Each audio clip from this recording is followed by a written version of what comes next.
partners of Nepal. It has continued to provide substantial development cooperation to Nepal. The United Kingdom's valuable assistance has been utilized in line with the priorities and policies of the government of Nepal in critical sectors of development, including vital infrastructure, health, education, and telecommunications. Great Britain has been one of the major trading partners of Nepal.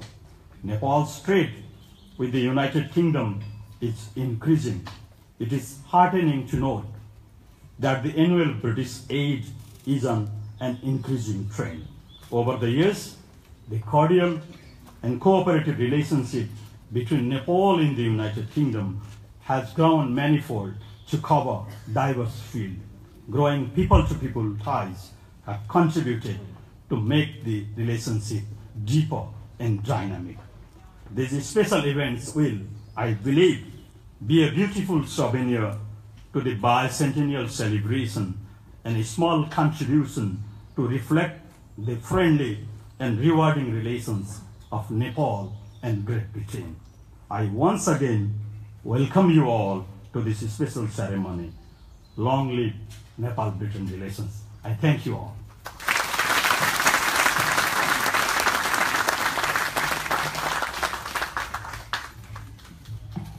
Thank you, Your Excellency. Now we present a welcome song in honor of chief guests of the ceremony, His Royal Highness the Duke of Gloucester, and all the distinguished guests. I request Mrs. Meera Rana, who is a veteran singer of Nepal, to present her welcome song.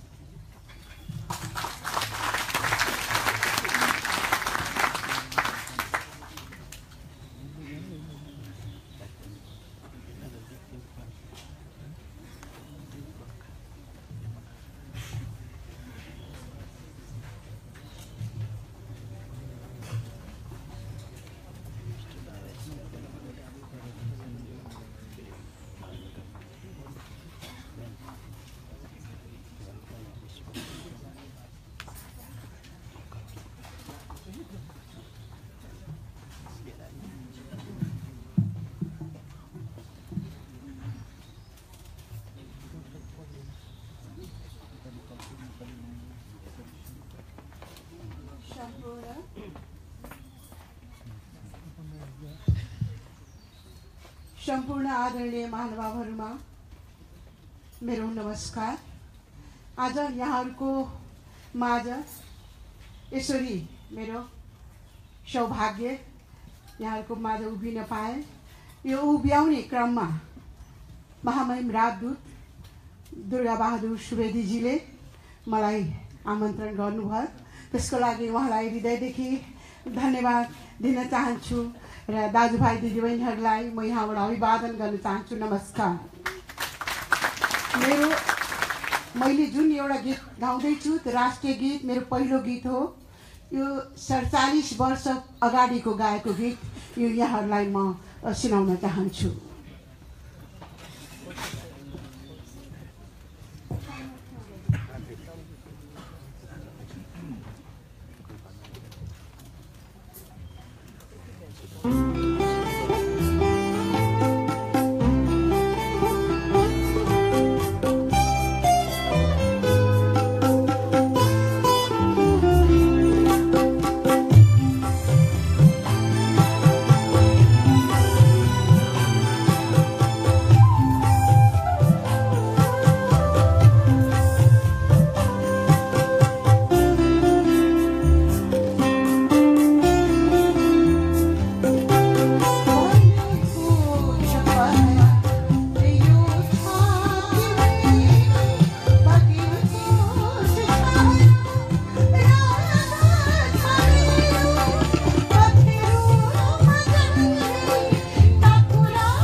धन्यवाद।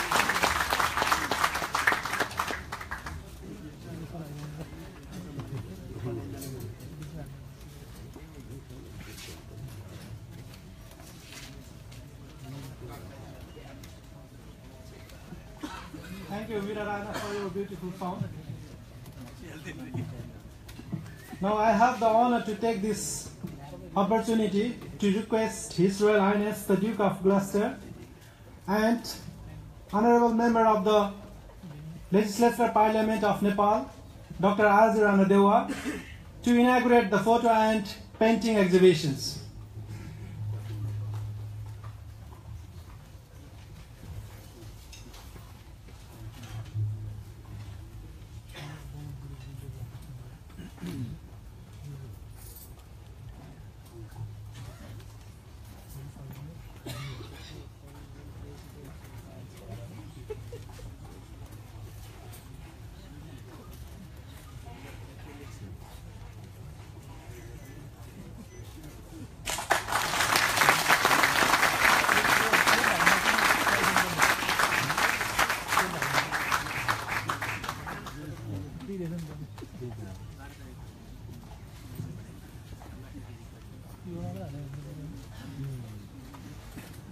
Now, I would like to request Honorable Member of the Legislative Parliament of Nepal, Dr. R.J. Ranadewa, to deliver our speech.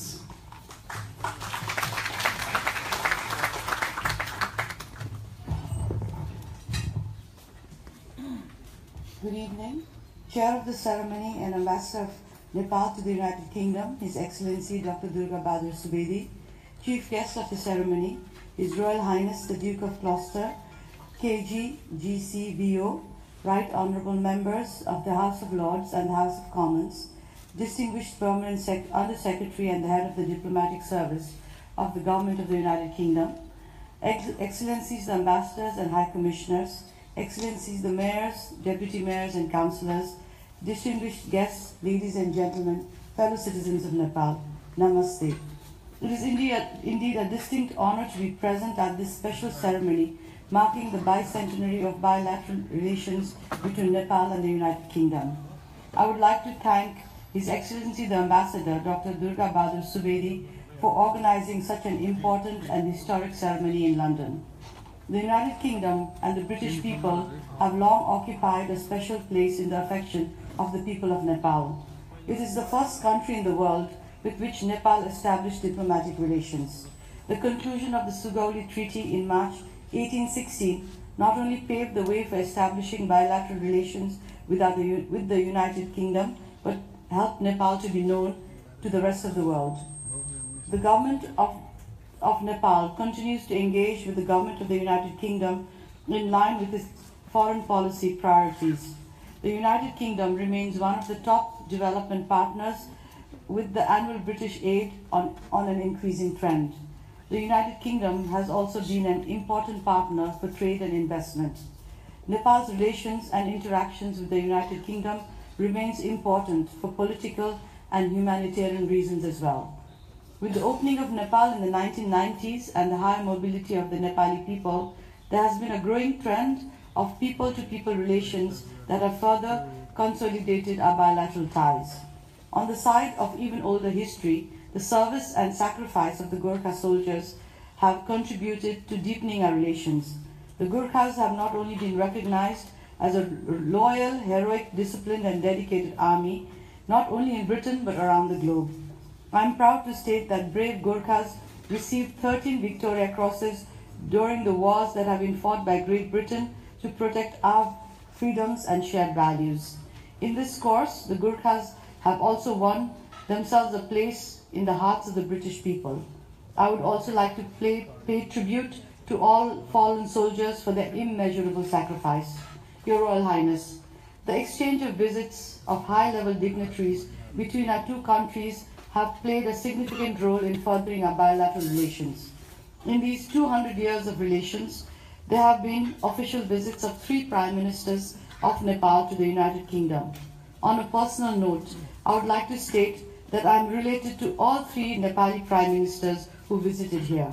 Prime Minister Janga Bahadur Rana, who was the first Nepalese Prime Minister to visit Britain in 1850, was my grandfather, 3 times removed from my maternal side. Prime Minister Chandra Samsher Janga Bahadur Rana, who visited England in 1908, was my grand-uncle on my paternal side. My own grandfather, later on Prime Minister Judha Samsher Janga Bahadur Rana, was also a member of his entourage on the second official visit. Prime Minister Sher Bahadur Deuba, who was the 3rd Prime Minister of Nepal to visit this great country in 1996, is my husband, and I was also part of the entourage. Your Royal Highness, we the people of Nepal, Your Royal Highness, we the people of Nepal are a hardy and unique lot, as the British may have well recognized in the course of 200 years. We entered into a 10-year-long internal conflict and then resolved it by ourselves.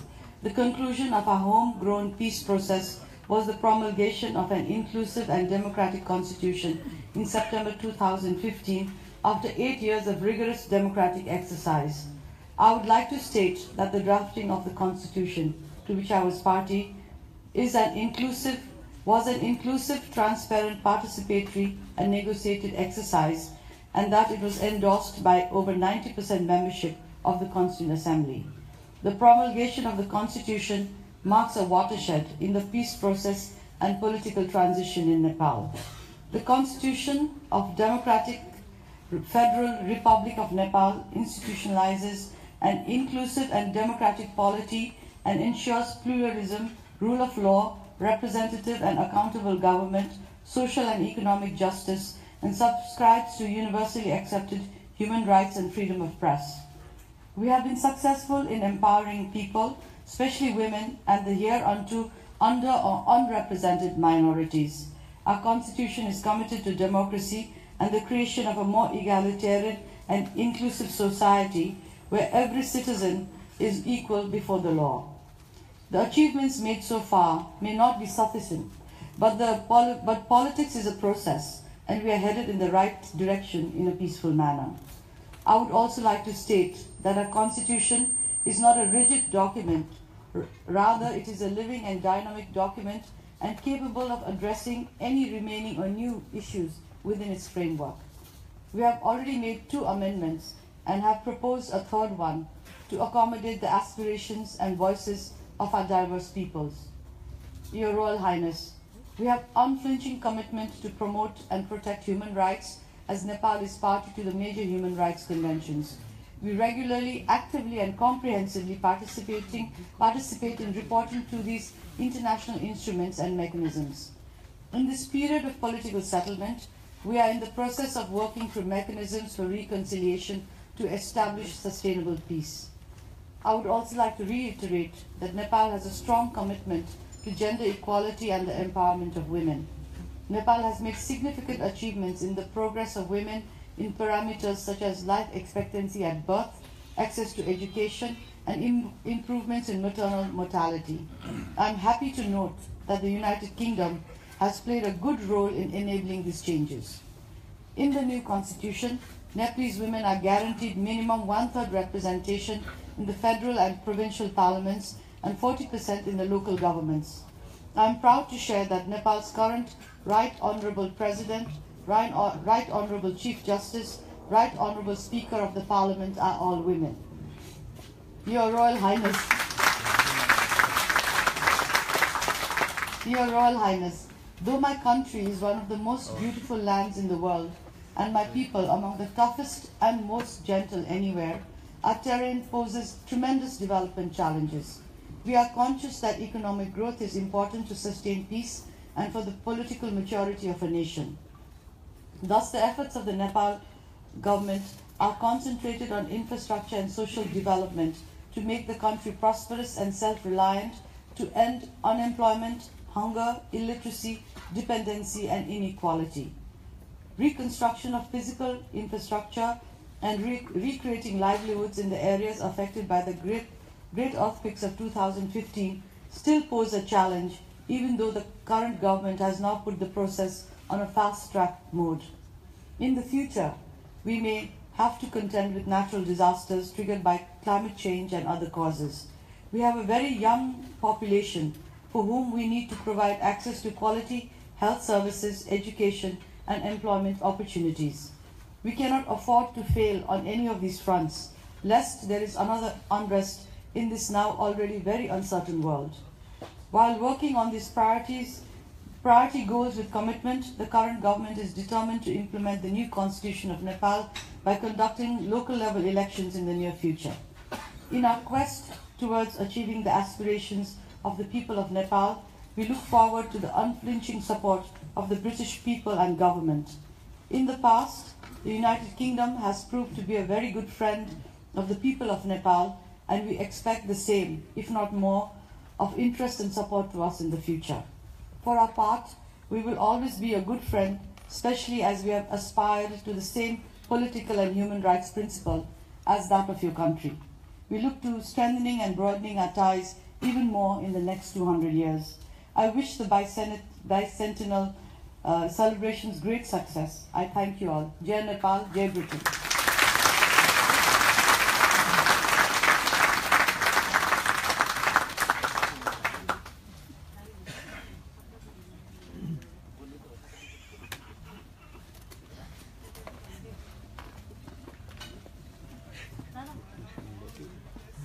His Royal Highness the Duke of Gloucester to address this ceremony.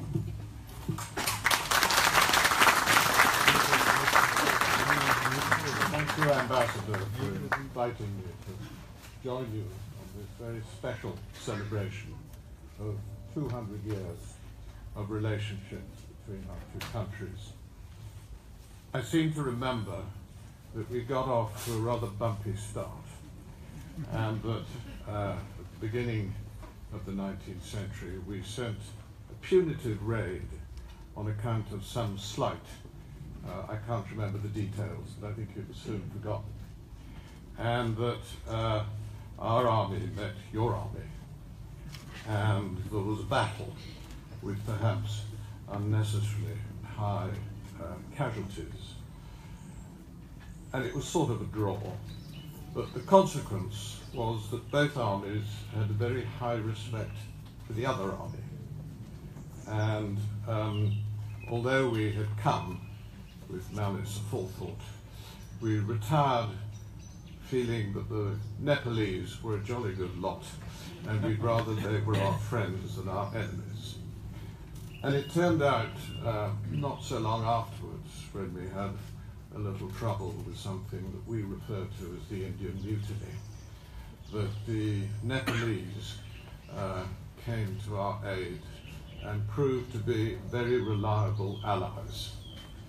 And that started a relationship which lasted for a very long, still lasts to this day.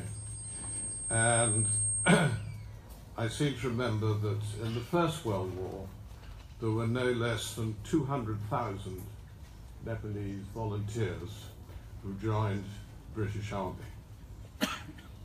And I remember as a teenager that we had an old boy who worked for us who had fought throughout the First World War and had not been a casualty, unlike most of his friends.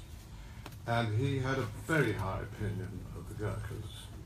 And he said that their expertise was to go out on night raids, which were basically intelligence gathering. And the idea was to bring back a sentry as a prisoner.